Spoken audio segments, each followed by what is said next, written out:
Sir, ಈಗೇನು ಮೇ 9ನೇ ತಾರೀಕು ವಿಶಿಷ್ಟವಾಗಿ ದಸರಾಗಿನ್ನ ಅಂತಾರಾಷ್ಟ್ರೀಯ ಮಟ್ಟದಲ್ಲಿ ಅಭಿಮಾನೋತ್ಸವ ನಡೆಯುವಂಥದ್ದಿದೆ. BSY 50ನೇ ವರ್ಷ ರಾಜಕೀಯ ಪಾದಾರ್ಪಣೆ ಮಾಡಿ 50 ವರ್ಷ ಪೂರೈಸ್ತಾ ಇದೆ ಯಡಿಯೂರಪ್ಪ ಅವರು. ಹೇಳಬೇಕು ಅಂತ ಅಂದರೆ ಕಟ್ಟ ಕಡೆಯ ವ್ಯಕ್ತಿಗೂ ಸರ್ಕಾರದಿಂದ ಏನು ಸೌಲಭ್ಯಗಳು ಸಿಗಬೇಕು ಅದೆಲ್ಲ ಕಲ್ಪಿಸ್ಕೊಟ್ಟಂಥ ಕಾಮಧೇನು ಅಂತಲೇ ಹೇಳ್ಬೋದು ಯಡಿಯೂರಪ್ಪಾಜಿನ. ತಾವೇನು ಹೇಳಕ್ಕೆ ಬಯಸ್ತೀರಾ ಸರ್? ತಾವು ಏನೆಲ್ಲ ಜವಾಬ್ದಾರಿಗಳು ತಗೊಂಡಿದ್ದೀರಾ ಸರ್? ನಾಳೆ 9ನೇ ತಾರೀಕು, ಮೇ 9ನೇ ತಾರೀಕು ಶನಿವಾರ ಚಿತ್ರದುರ್ಗದಲ್ಲಿ ಯಡಿಯೂರಪ್ಪನವ್ರಿಗೆ, ಸನ್ಮಾನ್ಯ BS ಯಡಿಯೂರಪ್ಪನವ್ರಿಗೆ ಅವರ ಜನಸೇವೆಗೆ ಇವತ್ತಿಗೆ 50 ವರ್ಷಗಳ ತುಂಬಿರ್ತಕ್ಕಂಥದ್ದು. ಮೊಟ್ಟ ಮೊದಲ ಬಾರಿಗೆ ಪುರಸಭಾ ಸದಸ್ಯರಾಗಿ ಈ ರಾಜ್ಯದ ಮುಖ್ಯಮಂತ್ರಿ ಆಗುವವರು ಕೂಡ 4 ಬಾರಿ ಮುಖ್ಯಮಂತ್ರಿಯಾಗಿ ಜನಸೇವೆಯನ್ನು ಮಾಡುವಂಥ ಅವಕಾಶವನ್ನು ಅವರ ಹೋರಾಟದ ಮುಖಾಂತರ ಅವರು ಕಲ್ಪಿಸ್ಕೊಂಡಂಥ ಧೀಮಂತ ನಾಯಕರು ಸನ್ಮಾನ್ಯ ಯಡಿಯೂರಪ್ಪನವರಿಗೆ ನಮ್ಮ ಚಿತ್ರದುರ್ಗದಲ್ಲಿ ಇವತ್ತು ಜನಸೇವೆಗೂ ಅವರು ಮಾಡಿರ್ತಕ್ಕಂಥ ಜನಸೇವೆಗೆ ಇವತ್ತು ಒಂದು ಕೃತಜ್ಞತೆಯನ್ನು ಸಲ್ಲಿಸಬೇಕು. ಮತ್ತು ಕಾರ್ಯಕರ್ತರು, ಜನಸಾಮಾನ್ಯರು ಮತ್ತು ಎಲ್ಲ ಪರಮಪೂಜ್ಯ ಗುರುಗಳು, ಸಾಹಿತಿಗಳು ಹೀಗೆ ಪಕ್ಷಾತೀತವಾಗಿ ಲಕ್ಷೋಪಾದಿ ಸಂಖ್ಯೆಯಲ್ಲಿ ಸೇರಿ ಕನಿಷ್ಠ ಸುಮಾರು 8ರಿಂದ 10 ಲಕ್ಷ ಜನ ಸೇರುವಂಥ ನಿರೀಕ್ಷೆ ಇದೆ. ಅವರಿಗೆ ಒಂದು ಅಭಿಮಾನೋತ್ಸವವನ್ನು ಕೋರುವಂಥ ನಿಟ್ಟಿನಲ್ಲಿ ಕಾರ್ಯಕ್ರಮ ಈಗಾಗಲೇ ರೂಪುಗೊಂಡಿದೆ. ಅದಕ್ಕೆ ಬೇಕಾದಂಥ ಎಲ್ಲ ಸಿದ್ಧತೆಗಳು ನಡೆದಿದೆ. ಇವತ್ತು ಅದಕ್ಕೆ ಪೂರಕವಾಗಿ 8ನೇ ತಾರೀಕು ಏನು ಯಡಿಯೂರಪ್ಪನವ್ರನ್ನ ಕೇಂದ್ರೀಕೃತವಾದಂಥ ಒಂದು ಪುರಪ್ರವೇಶ ಚಿತ್ರದುರ್ಗಕ್ಕೆ ಜನತೆ, ನಾವು ಅವರಿಗೆ 9ನೇ ತಾರೀಕು ಅಭಿಮಾನೋತ್ಸವದ ಮುಂಚಿತವಾಗಿ 8ನೇ ತಾರೀಕುವರೆಗೊಂದು ಪುರಪ್ರವೇಶವನ್ನು ಮಾಡೋದ್ರ ಮುಖಾಂತರ ಒಂದು ಗೌರವವನ್ನು ಸಲ್ಲಿಸಬೇಕು ಅಂತೇಳಿ ನಿಶ್ಚಯವನ್ನು ಮಾಡಿ, ಬಹುಶಃ ಏನು ನಮ್ಮ ಮೈಸೂರು ದಸರಾ, ಈ ನಾಡಿನಲ್ಲಿ ನಡೆಯುವಂಥ ಉತ್ಸವಗಳೇನಿದೆ, ಧಾರ್ಮಿಕ ಸಾಂಸ್ಕೃತಿಕ ಉತ್ಸವಗಳು, ಅದೇ ರೀತಿಯಾಗಿ ಅವರನ್ನು ಉತ್ಸವದಲ್ಲಿ ಅವರನ್ನು ಬರಮಾಡಿಕೊಂಡು ಇವತ್ತು ಅವ್ರಿಗೊಂದು ಕೃತಜ್ಞತೆಯನ್ನು ಸಲ್ಲಿಸುವಂಥ ನಿಟ್ಟಿನಲ್ಲಿ 8ನೇ ತಾರೀಕು ಶುಕ್ರವಾರ ಸಂಜೆ 5 ಗಂಟೆಗೆ ಕನಕ ವೃತ್ತದಿಂದ ಏನು ಪ್ರಮುಖ ಬೀದಿಯಲ್ಲಿ ಅವರಿಗೆ ಏನು ಒಂದು ಪುಷ್ಪಾರ್ಚನೆಯನ್ನು ಅವರಿಗೆ ಮಾಡೋದ್ರ ಮುಖಾಂತರ ಹರ್ಷವನ್ನು, ಸಂತೋಷವನ್ನು ವ್ಯಕ್ತಪಡಿಸುವಂಥ ಮುಖಾಂತರ ಯಡಿಯೂರಪ್ಪನವರು ಬಹುಶಃ ಏನು ಎಲ್ಲರಿಗೂ ಗೊತ್ತಿದೆ ಅದು. ನಾನು ಅವರ ಕಳೆದ 20 ವರ್ಷಗಳ ಒಡನಾಟದಲ್ಲಿ ನಾನು ಕಂಡಂತೆ ಬಹುಶಃ ಒಬ್ಬ ನಾಯಕರಾಗಿ ಇಡೀ ರಾಜ್ಯದ ಸಾವಿರಾರು ಹಳ್ಳಿಗಳಿಗೆ ಅವ್ರ ಪ್ರವಾಸವನ್ನು ನಾನು ನೋಡಿದ್ದೇನೆ. ವಿಶೇಷವಾಗಿ ನನ್ನ ಕ್ಷೇತ್ರದಲ್ಲಿ ಹೊಸದುರ್ಗದಲ್ಲೂ ಕೂಡ ನನ್ನ ಜೊತೆ ಬಹುಶಃ ಕರೆದ ದೇವಸ್ಥಾನಗಳು, ಗ್ರಾಮೀಣ ಪ್ರದೇಶದ ದೇವಸ್ಥಾನಗಳ ಉದ್ಘಾಟನೆಯಿಂದ ಹಿಡಿದು ಅಲ್ಲಿ ನಡೆಯುವಂಥ ರೈತರ ಕಷ್ಟ ಕಾರ್ಪಣ್ಯಗಳಿಗೆ ಸ್ಪಂದಿಸುವಂಥ, ಅಲ್ಲಿಗೆ ಧಾವಿಸಿ ಆಗಮಿಸಿ ಅವರನ್ನು ಮಾತನಾಡಿಸುವಂಥದ್ದು, ಈ ರೀತಿಯಾಗಿ 10 ಹಳ್ಳಿಗಳಿಗೆ ನನ್ನ ಕ್ಷೇತ್ರಕ್ಕೆ ಬಂದಿರತಕ್ಕಂಥದ್ದು. ಹೀಗೆ ನಾವು ಬೇರೆ ಬೇರೆ ಮಾಧ್ಯಮಗಳನ್ನು ನೋಡುವಂಥ ಸಂದರ್ಭದಲ್ಲಿ ಇಡೀ ರಾಜ್ಯದ ಬಹುತೇಕ ಹಳ್ಳಿಗಳಿಗೆ ಬಹುಶಃ ಇವತ್ತಿನ ದಿನಮಾನಗಳಲ್ಲಿ ಅದು ಯಾರಾದರೂ ಇದ್ದರೆ ಅದು ಸನ್ಮಾನ್ಯ ಯಡಿಯೂರಪ್ಪನವರು. ಅಂದರೆ ರೈತರ, ದೀನದಲಿತರ, ಬಡವರ ಎಲ್ಲ ಜನಗಳ ಕಷ್ಟಗಳನ್ನು ಖುದ್ದಾಗಿ ಅವರ ಮನೆ ಬಾಗಿಲಿಗೆ, ಅವರ ಗ್ರಾಮಕ್ಕೆ ಹೋಗಿ ಅರ್ಥಂಥವರು ಯಡಿಯೂರಪ್ಪನವರು. ಆ ಕಾರಣಕ್ಕೆ ಬಹುಶಃ ಅವರು ಮುಖ್ಯಮಂತ್ರಿ ಆದಂಥ ಸಂದರ್ಭದಲ್ಲಿ ಅವರು ಮಾಡಿದಂಥ ಯೋಜನೆಗಳು ಮಹಿಳೆಯರಿಗೆ, ವಿಶೇಷವಾಗಿ ಬಡತನದಲ್ಲಿ, ಬಡ ಕುಟುಂಬದಲ್ಲಿ ಹುಟ್ಟಿದಂಥ ಹೆಣ್ಣು ಮಕ್ಕಳು, ಅವರು ಕೂಡ ಸ್ವಾಭಿಮಾನದಿಂದ ಬದುಕಬೇಕು ಅಂತೇಳಿ. ಒಂದು ಕಾಲದಲ್ಲಿ ಹೆಣ್ಣು ಹುಟ್ಟಿದರೆ ಬಡತನದಲ್ಲಿ ಅದು ಶಾಪ, ಅದು ತೊಂದರೆ ಅನ್ನುವಂಥ ಕಾಲದಲ್ಲಿ ಇವತ್ತು ಅವಳು ಭಾಗ್ಯಲಕ್ಷ್ಮಿ ಅಂತೇಳಿ ಹೆಣ್ಣು ಮಗನ ಹೆಸರಿನಲ್ಲಿ 20,000 ರೂಪಾಯಿ ಇಟ್ಟು ಅವರು 18 ವರ್ಷಕ್ಕೆ ಬರೋಷ್ಟೊತ್ತಿಗೆ 1,20,000 ರೂಪಾಯಿ, 2 ಲಕ್ಷ ರೂಪಾಯಿ ಆಗುವಂಥ ಬಾಂಡನ್ನು ಕೊಟ್ಟಂಥದ್ದು ಸನ್ಮಾನ್ಯ ಕೀರ್ತಿ ಯಡಿಯೂರಪ್ಪನವ್ರಿಗೆ ಸಲ್ಲುವಂಥದ್ದು. ಹಾಗೆ ಸೈಕಲ್ಲು ಸ್ವಾಭಿಮಾನದಿಂದ ಹೆಣ್ಮಕ್ಳು ಕೂಡ ಕಲಿಬೇಕು, ಏಕೆಂದರೆ ಹೆಣ್ಣು ಕಲಿತರೆ ಒಂದು ಶಾಲೆಯನ್ನು ತೆರೆದಂತೆ ಅಂತ ಹೇಳಿ ಕುಟುಂಬವನ್ನು ಉದ್ಧಾರ ಆಗುವಂಥ ನಿಟ್ಟಿನಲ್ಲಿ ಯೋಚನೆಯನ್ನು ಮಾಡಿದಂಥದ್ದು. ಹೀಗೆ ರೈತರಿಗೆ ಹಣವನ್ನು ಏನು ಪ್ರತಿ ವರ್ಷವೂ ಕೂಡ ಅವರು ಬೆಳೆ ಬೆಳೀಲಿಕ್ಕೆ ಹೆಂಗೆ ಕಷ್ಟ ಇರುತ್ತೆ, ಅವರಿಗೆ ಹಣವನ್ನು ಕೊಡುವಂಥ ನಿಟ್ಟಿನಲ್ಲಿ ಹಲವಾರು ಯೋಜನೆಗಳನ್ನು ಮತ್ತು ಎಲ್ಲ ಸಮುದಾಯಗಳಿಗೆ ದಾರ್ಶನಿಕರ ಜಯಂತಿಗಳನ್ನು, ವಾಲ್ಮೀಕಿ ಜಯಂತಿ ಇರ್ಬೋದು, ಕನಕ ಜಯಂತಿ ಇರ್ಬೋದು, ಹೀಗೆ 10 ಜಯಂತಿಗಳನ್ನು ಮಾಡುವಂಥ ತೀರ್ಮಾನ ಮಾಡುವಂಥ ಮುಖ್ಯಮಂತ್ರಿಗಳಾಗಿ ಆಚರಣೆ ಮಾಡಿಸುವಂಥ ಕೆಲಸವನ್ನು ಮಾಡಿದಂಥದ್ದು. ಹೀಗೆ ಹಲವಾರು ಸರ್ವರಿಗೂ ಸಮಬಾಳು ಸಾಮಾಜಿಕ ನ್ಯಾಯ ಅನ್ನುವಂಥ ಉದ್ದೇಶವನ್ನು ಅವರು ಇಟ್ಟುಕೊಂಡು ಎಲ್ಲ ವರ್ಗಕ್ಕೆ, ವಿಶೇಷವಾಗಿ ಧಾರ್ಮಿಕ ಕೇಂದ್ರಗಳು, ಮಠಗಳಿಗೆ ಅನುದಾನವನ್ನು ಮೊದಲೇ ಬಾರಿಗೆ ಇತಿಹಾಸದಲ್ಲಿ ಯಾರೂ ಕೊಟ್ಟಿರಲಿಲ್ಲ. ಧಾರ್ಮಿಕ ಕೇಂದ್ರಗಳಿಗೆ ಕೊಡೋದ್ರ ಮುಖಾಂತರ ಆ ಸಮುದಾಯಗಳನ್ನು ಕೂಡ ಒಂದು ಧಾರ್ಮಿಕ ಹಿನ್ನೆಲೆಯಲ್ಲಿ ಸಂಸ್ಕಾರವನ್ನು ಕೊಡುವಂಥ ಹಿನ್ನೆಲೆಯಲ್ಲಿ ಬೆಳೆಸುವಂಥ ನಿಟ್ಟಿನಲ್ಲಿ ಕೆಲಸ ಮಾಡಿದಂಥದ್ದು. ವಿಶೇಷವಾಗಿ ಮತ್ತೊಂದು ಎಲ್ಲವೂ ವಿಶೇಷನೇ, ಮತ್ತು ವಿಶೇಷ ಅಂತ ಹೇಳಿದರೆ ನಮ್ಮ ಚಿತ್ರದುರ್ಗದ ಮಧ್ಯ ಕರ್ನಾಟಕಕ್ಕೆ ಬಹುಶಃ ನೀರಾವರಿ ಯೋಜನೆಯಾದಂಥ ಕನಸಿನ ಯೋಜನೆ, ಭದ್ರಾ ಮೇಲ್ದಂಡೆ ಯೋಜನೆಯನ್ನು ಮೊದಲೇ ಅನುಷ್ಠಾನಗೊಳಿಸಿದಂಥವರು ಸನ್ಮಾನ್ಯ ಯಡಿಯೂರಪ್ಪನವರು. 100 ವರ್ಷಗಳಲ್ಲಿ ನಮ್ಮ ಮಧ್ಯ ಕರ್ನಾಟಕ 100 ವರ್ಷಗಳಲ್ಲಿ 70 ವರ್ಷಗಳು ಬರಗಾಲವನ್ನು ಅನುಭವಿಸಿದಂಥದ್ದು ನಾವು. ಹಾಗಾಗಿ ಆ ಕೀರ್ತಿ ನಮ್ಮ ಮಧ್ಯ ಕರ್ನಾಟಕದ ಭಗೀರಥ ಸನ್ಮಾನ್ಯ ಯಡಿಯೂರಪ್ಪನವರು.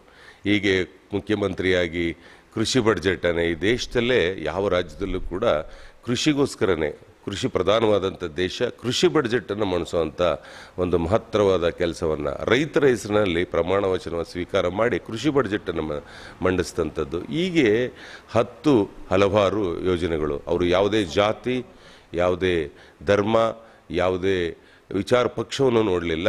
ನನಗೆ ಅಧಿಕಾರ ಅಂತ ಸಿಕ್ಕಂಥ ಸಂದರ್ಭದಲ್ಲಿ ಎಲ್ಲರನ್ನೂ ಕೂಡ ಸರ್ವಸ್ಪರ್ಶಿ ಸರ್ವವ್ಯಾಪಿ ಅಂತ ನಾವು ಹೇಳ್ತೀವಿ. ಪ್ರತಿಯೊಂದು ಗ್ರಾಮ, ಪ್ರತಿಯೊಂದು ಊರು, ಪ್ರತಿಯೊಂದು ಜಿಲ್ಲೆ, ಪ್ರತಿಯೊಬ್ಬ ವ್ಯಕ್ತಿಗೂ ಮುಟ್ಟುವಂಥ ಸರ್ಕಾರದ ಯೋಜನೆಗಳು ಮುಟ್ಟುವಂಥ ಕೆಲಸಗಳನ್ನು ಮಾಡಿರ್ತಕ್ಕಂಥ ಕೀರ್ತಿ ಸನ್ಮಾನ್ಯ ಯಡಿಯೂರಪ್ಪನವರಿಗೆ ಸಲ್ಲತ್ತೆ. ಬಹುಶಃ ಇದ್ರ ಮುಖಾಂತರ ಅವತ್ತು ಸುಮಾರು ಸಾವಿರಾರು ಈ ನಾಡಿನ ಸಾವಿರಾರು ಮಠಾಧಿಪತಿಗಳು, ಪರಮ ಪೂಜ್ಯ ಗುರುಗಳು ಭಾಗವಹಿಸಿ ಅವರಿಗೆ ಒಂದು ಆಶೀರ್ವಾದವನ್ನು ಮಾಡುವಂಥ ಒಂದು ಕೆಲಸ ಈಗಾಗಲೇ ನಡೀತಿದೆ.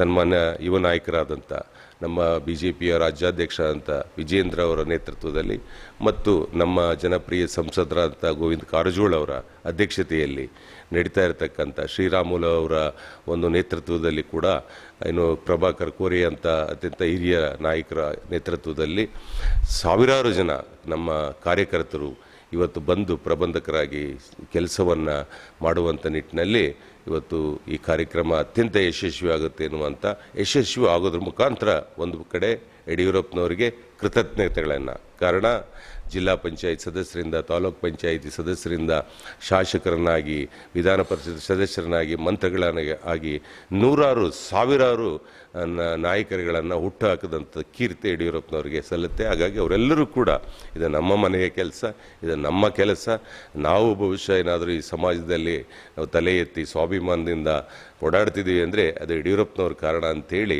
ಈ ಕಾರ್ಯಕ್ರಮದಲ್ಲಿ ಅವರೆಲ್ಲರೂ ಭಾಗಿಯಾಗಿ ಅವರ ತನು ಮನ ಧನ ಸೇವೆಯನ್ನು ಮಾಡೋದ್ರ ಮುಖಾಂತರ ಒಂದು ಕೃತಜ್ಞತೆಯನ್ನು ಅರ್ಪಿಸುವಂಥ ಕೆಲಸ ನಮ್ಮ ನಾಡು ಚಿತ್ರದುರ್ಗಕ್ಕೆ ನಮಗೆ ಅವಕಾಶ ಸಿಕ್ಕಿರ್ತಕ್ಕಂಥದ್ದು ಭಾಳ ಸಂತೋಷ ತಂದಿದೆ.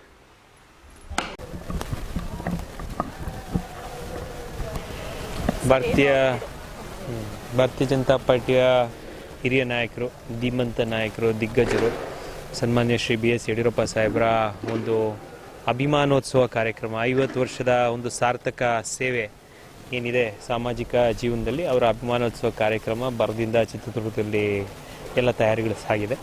ಕಾರ್ಯಕ್ರಮ ಅತ್ಯಶಸ್ವಿಯಾಗಿ ಆಗುತ್ತೆ. ಕನಿಷ್ಠ 8 ರಿಂದ 10 ಲಕ್ಷ ಜನಸಂಖ್ಯೆ ಸೇರಿ ಅವರ 50 ವರ್ಷಗಳ ಸಾರ್ಥಕ ಬದುಕನ್ನು ನೆನಪು ಮಾಡಿ ಅದಕ್ಕೆ ನಮ್ಮ ಒಂದು ಸಣ್ಣ ಕಾರ್ಯಕ್ರಮ. ಯಾಕೆಂದರೆ ನಾವೆಲ್ಲ ಇವತ್ತು ಸರ್ಕಾರ ಅಧಿಕಾರಕ್ಕೆ ಬರುವಂಥ ಪರಿಸ್ಥಿತಿಯಲ್ಲಿ ಭಾರತೀಯ ಜನತಾ ಪಾರ್ಟಿಯಲ್ಲಿ ನಾವೆಲ್ಲ ಇದ್ದೀವಿ. ಇವತ್ತು ಸರ್ಕಾರ ಅಧಿಕಾರಕ್ಕೆ ಬರ್ತಾ ಇದೆ ಅಂದರೆ ಅದನ್ನು ತರಲಿಕ್ಕೆ 45 ವರ್ಷ ವಿರೋಧ ಪಕ್ಷದಲ್ಲಿ ಕೆಲಸ ಮಾಡೋಂಥವ್ರು ಇವರು.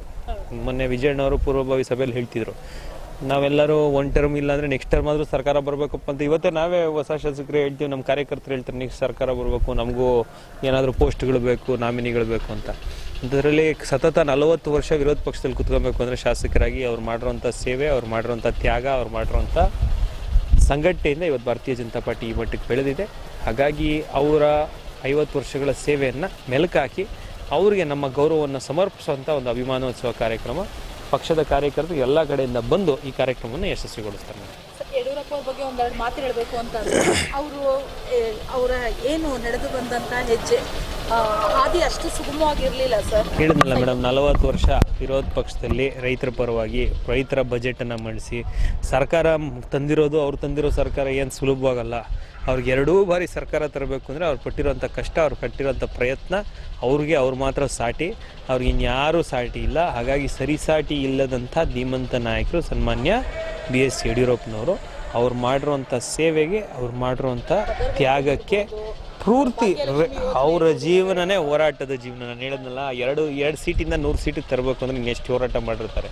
2 ಸೀಟಲ್ಲಿ ಇದ್ದಾಗಲೂ ಧೃತಿ ಕೆಡದೆ ಪಕ್ಷವನ್ನು ಸಂಘಟನೆ ಮಾಡಿ 100 ಸೀಟ್ ಬಂದಾಗಲೂ ಅವರೇ ರಾಜ್ಯಾಧ್ಯಕ್ಷರು. ಇಮ್ಯಾಜಿನ್ ಮಾಡಿ ಅವಾಗ ಎಷ್ಟು ಕಷ್ಟಪಟ್ಟರು. ರಾಜ್ಯಾಧ್ಯಕ್ಷರಾಗಿ 2 ಸೀಟ್ ಇದ್ದಾಗಲೂ ಅವರೇ, 100 ಸೀಟ್ ಬಂದಾಗ 108 ಸೀಟ್ 106 ಸೀಟ್ ಬಂದಾಗಲೂ ರಾಜ್ಯಾಧ್ಯಕ್ಷರು ಅವರೇ. ಹಾಗಾಗಿ ಅವರ ಸೇವೆ ಅಪಾರವಾಗಿದೆ. ಅವರ ಸೇವೆ ಇದೇ ರೀತಿ ಮುಂದುವರಿಲಿ. ಅವರ ಆಶೀರ್ವಾದ ನಮ್ಮಂಥ ಯುವಕರಿಗೆ, ಇವತ್ತೇನು ಬಂದಿದ್ದೀವಿ ನಮ್ಮ ವಿಜಯಣ್ಣವ್ರ ಮೇಲೆ, ನಮ್ಮಂಥ ಯುವಕರ ಮೇಲೆ ಸದಾಕಾಲ ಇರಲಿ ಮೇಡಮ್. ಸರ್, ಈಗೇನು ದೊಡ್ಡಬಳ್ಳಾಪುರದಿಂದ ತಾವು ಎಷ್ಟು ಜನ ಬರೋರಿದ್ದೀರಾ ಸರ್, ಮತ್ತು OBC ಮೋರ್ಚಾ ರಾಜ್ಯಾಧ್ಯಕ್ಷರು ಆಗಿದ್ದೀರಾ, ಏನೆಲ್ಲ ಜವಾಬ್ದಾರಿಗಳು ತಗೊಂಡಿದ್ದೀರಾ ಸರ್? ಯುವ ಮೋರ್ಚಾ ಕಡೆಯಿಂದ ನಮ್ಮ ಯುವ ಮೋರ್ಚಾ ಕಾರ್ಯಕರ್ತರು ಪ್ರತಿ ಕಡೆಯಿಂದ ಬರ್ತಾರೆ. ಎಲ್ಲ ಕಡೆ ನಿಮ್ಗೆ ಏನಾಗುತ್ತೆ, ವ್ಯವಸ್ಥೆ ನೋಡೋದೇ ಯುವ ಮೋರ್ಚಾ ಕಾರ್ಯಕರ್ತರು. ಎಲ್ಲ ಏನೇ ಮಾಡಬೇಕು ಅಂದರೆ ಫಸ್ಟ್ ಯುವ ಮೋರ್ಚಾ ಅವರಿಗೆ ಫೋನ್ ಹಾಕುವಂಥದ್ದು. ಹಾಗಾಗಿ ನಮ್ಮ ಕಾರ್ಯಕರ್ತರು ಪ್ರತಿಯೊಂದು ವ್ಯವಸ್ಥೆಯಲ್ಲೂ ಇರ್ತಾರೆ. ಇಲ್ಲಿ ಪ್ರಬಂಧಕರಾಗಿ ನಾವೆಲ್ಲ ರಕ್ಷಣೆ ವಿಭಾಗ, ನಮ್ಮ ವಿಭಾಗ ಇದೆ. ಹಾಗಾಗಿ ಇಲ್ಲಿ ವ್ಯವಸ್ಥೆ ದೃಷ್ಟಿಯಿಂದ ಏನೇನು ನೋಡಬೇಕು ಅನ್ನೋಂಥದ್ದು ನಮ್ಮ ಕಾರ್ಯಕರ್ತರು ಆಟೋಮೆಟಿಕ್ಕಾಗಿ ಬರ್ತಾರೆ. ಇವಾಗ ನಮ್ಮ ತುಮಕೂರು ಅಧ್ಯಕ್ಷರು ಯಾರು ಕರೆದಿಲ್ಲ, ಅವರೇ ಬಂದು ಎಲ್ಲರೂ ಆಟೋಮೆಟಿಕ್ಕಾಗಿ ಅವರೇ ಬರ್ತಾರೆ. ನಮ್ಮನ್ನು ಯಾರು ಕರೆಯೋದು ಬೇಕಾಗಿಲ್ಲ. ಕಾರ್ಯಕ್ರಮ ನಮ್ಮದು, ನಮ್ಮನೆ ಕಾರ್ಯಕ್ರಮಕ್ಕೆ ನಮಗೇನು ಆಹ್ವಾನ ಬೇಕಿಲ್ಲ. ಹಾಗಾಗಿ ಕಾರ್ಯಕ್ರಮ ಯಶಸ್ವಿಯಾಗಿ ನಡೀತಾ ಇದೆ. ಇದ್ರ ಜೊತೆಗೆ ಏನು ನಮ್ಮ ತಾಲೂಕಿಂದ ಎಲ್ಲ ಪಂಚಾಯಿತಿಗಳಲ್ಲೂ ಬಸ್ಸನ್ನು ಮಾಡಿದ್ದೀವಿ. ಒಂದು 2000 ಜನ ಬರ್ಬೋದು. ಹತ್ರ ನಮ್ಮ ಕಡೆಯಿಂದ 28 ಬಸ್ಸುಗಳಾಗಿದ್ದಾವೆ. ಅದ್ರ ಜೊತೆಗೆ ಇನ್ನು ಮಿಕ್ಕಿದ್ದು ಗಾಡಿಗಳಲ್ಲಿ ನಾವು ಬಂದೇ ಬರ್ತೀವಿ. ಅವತ್ತು ಬೆಳಗ್ಗೆ ಏನೋ ಒಂದು ಪ್ಲ್ಯಾನ್ ಮಾಡ್ಕೊಂಡಿದ್ದೀವಿ ನಾವು. ಸ್ಥಳೀಯವಾಗಿ ನೋಡೋಣ ಏನಾಗುತ್ತೆ. ಇಲ್ಲಿಂದನೇ ಶುರುವಾಗುತ್ತೆ. ಇನ್ನೊಂದು ವರ್ಷ ಈ ಒಂದು ಕಾರ್ಯಕ್ರಮದಿಂದ ಮೊಮೆಂಟಮ್ ಸಿಗುತ್ತೆ. ಅದನ್ನು ಕಾಪಾಡೋ ಅಂಥದ್ದು ನಮ್ಮ ಪಾರ್ಟಿಯ ಸಕ್ಸಸ್ ಮೇಲೆ ಹೋಗುತ್ತೆ. ಇನ್ನೊಂದು ವರ್ಷ ಇದನ್ನು ಹೆಂಗೆ ಕಾಪಾಡ್ಕೊಂತೀವಿ, ಕಡೆ ವರ್ಷ ಚುನಾವಣೆ ವರ್ಷ, ಅದ್ರ ಲೆಕ್ಕ ಇಲ್ಲ. ಈ ನೆಕ್ಸ್ಟ್ ವರ್ಷ ಹೆಂಗೆ ಕಾಪಾಡ್ತೀವಿ ಅದ್ರ ಮೇಲೆ ನಮ್ದು ಹೋಗುತ್ತೆ. BJP ಯುವ ಮೋರ್ಚಾ ತುಮಕೂರು ಜಿಲ್ಲಾಧ್ಯಕ್ಷರು. ಯಡಿಯೂರಪ್ಪ ಅವ್ರ ಆದಿನೇ ಒಂಥರ ಮುಳ್ಳಿನಾದಿಲಿ ಎಲ್ಲರಿಗೂ ಬಂದು ಮುಳ್ಳಿನಾದಿನ ಒಂದು ಒಳ್ಳೆ ಹೂವಿನ ಆದಿ ಮಾಡಿಕೊಟ್ಟಿದ್ದಾರೆ. ನಾವು ಅದನ್ನು ಕ್ಲೀನಾಗಿ ನಡೆಸ್ಕೊಂಡು ಹೋಗ್ತೀವಿ. ಅವ್ರ ಆಶೀರ್ವಾದ ನಮ್ಮೆಲ್ಲರ ಮೇಲೆ ಇರಲಿ ಅಂತೇಳಿ ಬೇಡ್ಕೊಂತೀವಿ ನಾವು ಅಷ್ಟೇ. ಯಡಿಯೂರಪ್ಪ ಅವರು 50 ವರ್ಷ ಹಾದಿ ಏನಷ್ಟು ಸುಲಭವಾಗಿರಲಿಲ್ಲ. ಅಭಿಮಾನೋತ್ಸವ ಅನ್ನೋದು ವಿಜೃಂಭಣೆಯ ಕಾರ್ಯಕ್ರಮ. ಮೈಸೂರು ದಸರಾನ ಮೀರಿಸಿದಷ್ಟು ವಿಶ್ವವಿಖ್ಯಾತ ಆಗ್ಬೇಕು ಅನ್ನೋದ್ರಲ್ಲಿ ಮಾಡ್ತಾ ಇದ್ದಾರೆ. ಅದ್ರ ಬಗ್ಗೆ ತಮ್ಮ ಅಭಿಪ್ರಾಯ ವ್ಯಕ್ತಪಡಿಸ್ತೀರಾ? ತಾವು ಹಿರಿಯೂರಿಂದ ಏನೆಲ್ಲ ಜವಾಬ್ದಾರಿಗಳು ಹೊತ್ಕೊಂಡಿದ್ದೀರಾ? ಎಷ್ಟು ಜನ ಇಲ್ಲಿಂದ ಹೋಗುವಂತ ನಿರೀಕ್ಷೆ ಇದೆ ಸರ್? ಮೇಡಮ್, ಆಕ್ಚುಲಿ ಏನಂತಂದ್ರೆ ಇವತ್ತು ಯಡಿಯೂರಪ್ಪ ಸಾಹೇಬ್ರು ಅಂತಂದ್ರೆ ದೇಶ ಕಂಡಂತ ಧೀಮಂತ ನಾಯಕರು, ರೈತ ನಾಯಕರು. ಇವತ್ತು ಇಡೀ ದೇಶದಲ್ಲೇ ರೈತರ ಹೆಸರಲ್ಲಿ ಬಜೆಟ್ ಅನ್ನ ಮಂಡನೆ ಮಾಡಿರ್ತಕ್ಕಂಥ ಏಕೈಕ ಮುಖ್ಯಮಂತ್ರಿ ಅಂದ್ರೆ ನಮ್ಮ ಹೆಮ್ಮೆಯ ಯಡಿಯೂರಪ್ಪಾಜಿಯವರು. ಅಂಥವರು ಒಬ್ಬ ಸಾಮಾನ್ಯ ಪುರಸಭೆಯ ಸದಸ್ಯರಾಗಿ ಇವತ್ತು ಇಡೀ ದೇಶನೇ ನೋಡೋಂಥ ಒಬ್ಬ ಹೆಮ್ಮೆಯ ಮುಖ್ಯಮಂತ್ರಿಯಾಗಿ ಕೆಲಸ ಮಾಡಿ 4 ಸರಿ, ಒಂದ್ಸರಿ ಅಲ್ಲ 4 ಸರಿ ಒಬ್ಬ ಮುಖ್ಯಮಂತ್ರಿ ಕೆಲಸ ಮಾಡ್ತಾರೆ ಅಂತಂದ್ರೆ ಆ ವ್ಯಕ್ತಿಯ ವ್ಯಕ್ತಿತ್ವ ಎಂಥದನ್ನೋದು ಇಡೀ ನಮ್ಮ ರಾಜ್ಯಕ್ಕೆ ಗೊತ್ತಿರ್ತಕ್ಕಂಥ ವಿಚಾರ. ಅವರು ಎಷ್ಟು 1-2 ಕೆಲಸ ಅಲ್ಲ, ಆ 4 ಸರಿಗೆ ಒಂದು ಮಗುಗೆ ಏನು ಗೌರವ ಕೊಡ್ತಾರೋ ದೊಡ್ಡ MLA ಆಗಿ ಅದೇ ಗೌರವ ಕೊಡ್ತಾರೆ. ಆ ವ್ಯಕ್ತಿತ್ವನೇ ಇವತ್ತು ಯಡಿಯೂರಪ್ಪ ಸಾಹೇಬ್ರನ್ನ ಇಡೀ ರಾಜ್ಯಕ್ಕೆ ಒಬ್ಬ ಮುತ್ಸದ್ದಿ ರಾಜಕಾರಣಿ ಮಾಡಿರ್ತಕ್ಕಂಥ ಒಂದು ವಿಚಾರ ಮೇಡಮ್. ವಿಶೇಷವಾಗಿ ರೈತರ ಬಗ್ಗೆ ಕಾಳಜಿ ಇರೋಂಥವ್ರು ಇರ್ಬೋದು, ಇಲ್ಲ ಕಟ್ಟೆ ಕಡೆಯ ವ್ಯಕ್ತಿ. ಏನು ಈಗ ಹೆಣ್ಮಕ್ಳು ಹುಟ್ಟಿದ್ರೆ ತೀರಾ ಬಡವರು, ಕಡುಬಡವರು, ಹೆಣ್ಮಕ್ಳು ಹುಟ್ಟಿದ್ರೆ ಹೊರೆ ಅನ್ನೋ ರೀತಿ ಲಕ್ಷ್ಮಿ ಯೋಜನೆ ತಂದಿರೋದಿರ್ಬೋದು. ಮತ್ತೆ 2ನೇ ಮಗು ಹುಟ್ಟಿದ್ರು ನೀವೇನು ಕುಗ್ಗಬೇಡಿ, 2ನೇ ಮಗುಗೂ 18,000 ಅಮೌಂಟ್.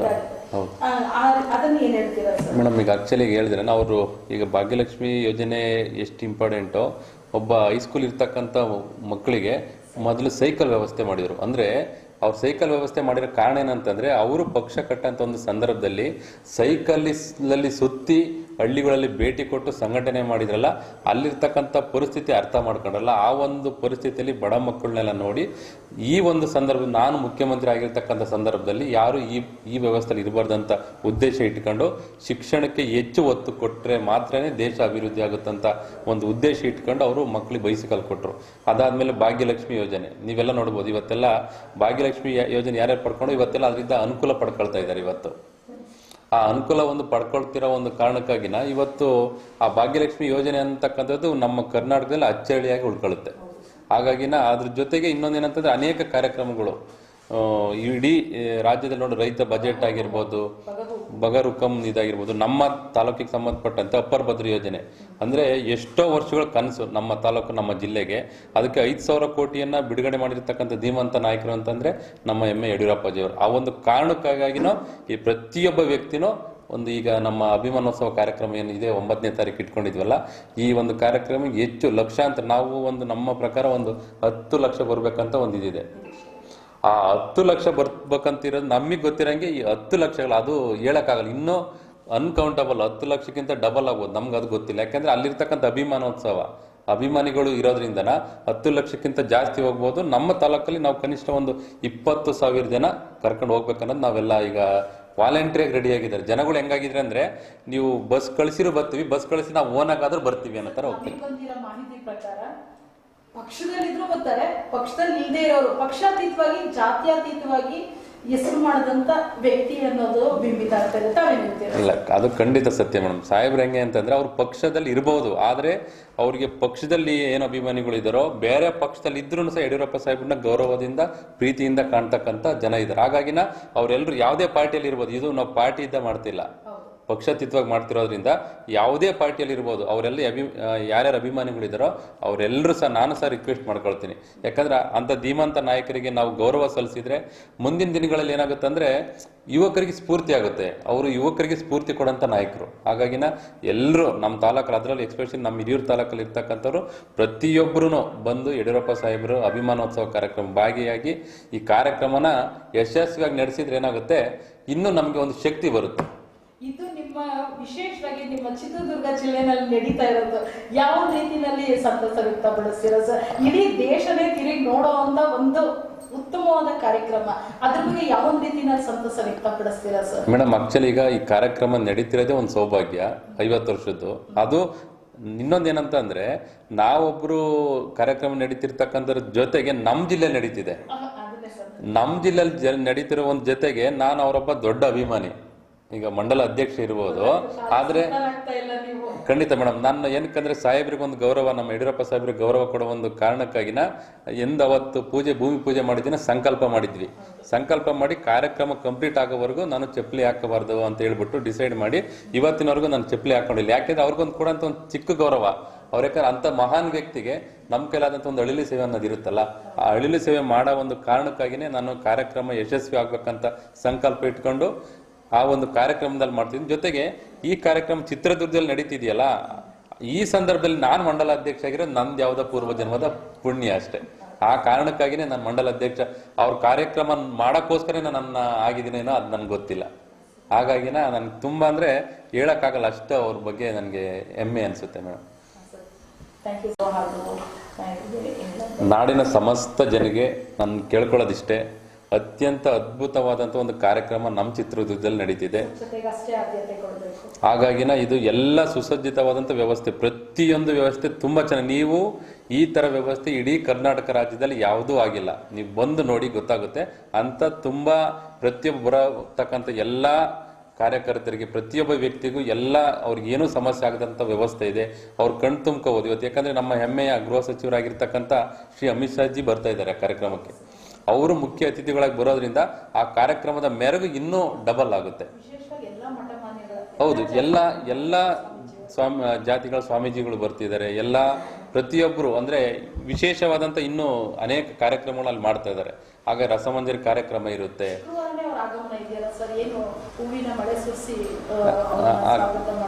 ಪೂರ್ವ ಪ್ರವೇಶ ಇದೆಯಲ್ಲ, ಈಗ 8ನೇ ತಾರೀಕು ಪೂರ್ವ ಪ್ರವೇಶ ಇರೋ ಕಾರಣಕ್ಕಾಗಿನ ಯಾವ ಮಟ್ಟಕ್ಕಂದ್ರೆ ಸಾಹೇಬ್ರಿಗೆ ನಮ್ಮ ಕಡೆ ಆದಂತ ಒಂದು ಪ್ರತಿಯೊಬ್ರು ಒಂದೊಂದು ಪ್ಲಾನ್ ಇದೆ, ಆ ಪ್ಲಾನ್ ಅಲ್ಲಿ ಎಕ್ಸಿಕ್ಯೂಟಿವ್ ಆದಾಗ ಗೊತ್ತಾಗುತ್ತೆ. ಈ ತರ ಎಲ್ಲೂ ನಮ್ಮ ರಾಜ್ಯದಲ್ಲಿ ಆಗಿಲ್ಲ, ಮುಂದೆ ಆಗೋತ್ತಿಲ್ಲ, ನಮ್ಗೆ ಗೊತ್ತಿಲ್ಲ. ಹಾಗಾಗಿನ ನಾನು ಹಿರಿಯೂರಲ್ಲಿ ಇರ್ತಕ್ಕಂಥ ಎಲ್ಲ ಜನಗಳಿಗೆ ನಾನು ಕೇಳ್ಕೊಳ್ಳೋದಿಷ್ಟೇ, ನಮ್ಮ ಜಿಲ್ಲೆಯಲ್ಲಿ ಕೇಳ್ಕೊಳ್ಳೋದಿಷ್ಟೇ, ನಮ್ಮ ರಾಜ್ಯದಲ್ಲಿ ಪ್ರತಿಯೊಬ್ಬರು ದಯವಿಟ್ಟು ಬನ್ನಿ, ಈ ಕಾರ್ಯಕ್ರಮನ ಯಶಸ್ವಿಯಾಗಿಗೊಳಿಸಿ. ಜೊತೆಗೆ ಅಂತ ಮುತ್ಸದ್ದಿ ರಾಜಕಾರಣಿಗೆ ನಾವೆಲ್ಲರೂ ಸಹ ಗೌರವ ಸಲ್ಲಿಸೋಣ ಅಂತೇಳಿ ನಾನು ಈ ಮೂಲಕ ನಿಮ್ಮ ವಾಹಿನಿಯ ಮೂಲಕ ನಾನು ವಿನಂತಿಯನ್ನು ಮಾಡ್ಕೊಳ್ತೀನಿ. ನಮಸ್ಕಾರ. ಬಿ ಎಸ್ ಯಡಿಯೂರಪ್ಪ ಅವರು 50 ವರ್ಷ ರಾಜಕೀಯ ಪ್ರವೇಶ ಮಾಡಿ ಅಭಿಮಾನೋತ್ಸವ ಕಾರ್ಯಕ್ರಮ ನಡೀತಾ ಇದೆ.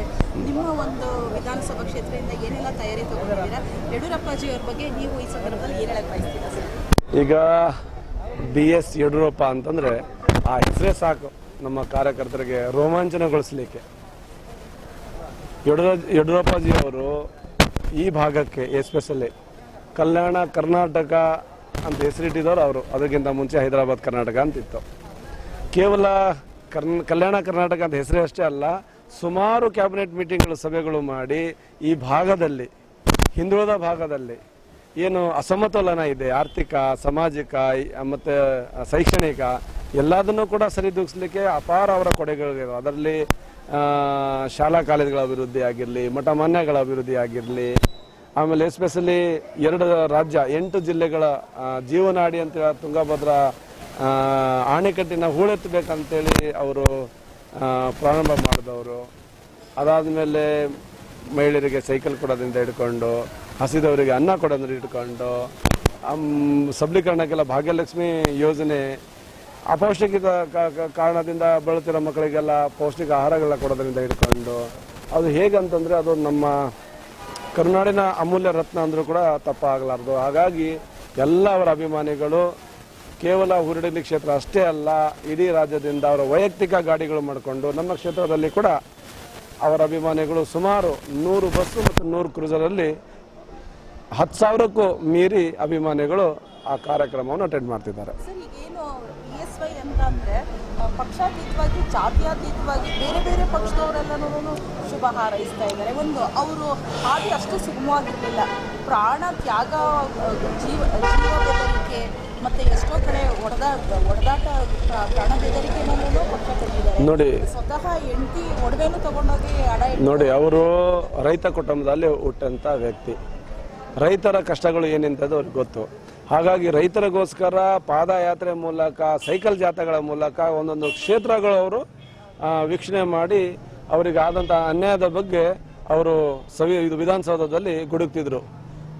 ವಿಧಾನಸೌಧದಲ್ಲಿ ಯಡಿಯೂರಪ್ಪರು ಗುಡುಗಿದ್ರೆ ಅಂದರೆ ನಡುಗುವುದಂತ ಥರ ಘೋಷಣೆಗಳು ನಾವೆಲ್ಲ ಕೇಳಿದ್ದೆ. ಹಾಗಾಗಿ ಭಾಳ ಹೆಮ್ಮೆ ಆಗುತ್ತೆ. ಜೊತೆಯಲ್ಲಿ ಅವರು ನಡೆದು ಬಂದಂಥ ದಾರಿ, ವೈಯಕ್ತಿಕ ಏನೋ ಬಯಸಲಿಲ್ಲ, ಅವರು ಜನರಿಗೋಸ್ಕರ, ಈ ಕರುನಾಡಿನ ರೈತರು, ಎಸ್ಪೆಷಲಿ ರೈತರಿಗೋಸ್ಕರ ಅವರು ಮಾಡಿದಂಥ ಕೆಲಸಗಳು, ವಿಶೇಷವಾಗಿ ಅವರು ರೈತ ಬಜೆಟ್ ಮಾಡಿ ರೈತರಿಗೆ ಒತ್ತು ಕೊಟ್ಟು ಅವರ ಅಭಿವೃದ್ಧಿಗೆ ಭಾಳಷ್ಟು ಶ್ರಮಿಸಿದ್ರು ಅವರು. ಸೊ ಇವನ್ನೆಲ್ಲ ನೋಡಿ ಪಕ್ಷಾತೀತ, ಜಾತ್ಯತೀತ ಎಲ್ಲರ ಒಗ್ಗಟ್ಟಾಗಿ ಹೋಗ್ತಾ ಇದ್ದಾರೆ. ಧನ್ಯವಾದ.